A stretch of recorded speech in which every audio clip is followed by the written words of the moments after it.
વડોદરા જિલ્લાના ડભોઈ તાલુકાના સિરોલા ગામમાં દુઃખદ ઘટના સામે આવી, જ્યાં 16 વર્ષીય યુવકનું વીજ કરંટ લાગતા મોત થયું છે. મૃતક સુખરામ મુકેશભાઈ ભગોરા દાહોદ જિલ્લાના રહેવાસી હોવાનું સામે આવ્યું છે. મળતી માહિતી મુજબ યુવક ખેતરમાં કામ દરમિયાન ટેમ્પામાં કચરું નાખી રહ્યો હતો. તે દરમિયાન પાર્ક કરેલા ટ્રક પર ચડતા ઉપરથી પ્રસાર થતા વીજ તારને અડતા તેને કરંટ લાગ્યો હતો. કરંટ લાગતા યુવક નીચે ટ્રકની બોડીમાં પડી ગયો હતો, જેના કારણે ગંભીર ઇજા થતાં સ્થળ પર જ મોત નીપજ્યું હતું. આ ઘટનાની જાણ થતાં ડભોઈ પોલીસ તાત્કાલિક સ્થળ ઉપર પહોંચી તપાસ શરૂ કરી હતી.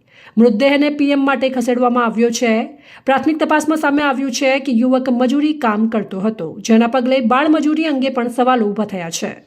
પોલીસે ખેતરના માલિક સામે પણ તપાસ શરૂ કરી છે અને સમગ્ર મામલે ગુનો દાખલ કરી આગળની કાર્યવાહી હાથ ધરી છે.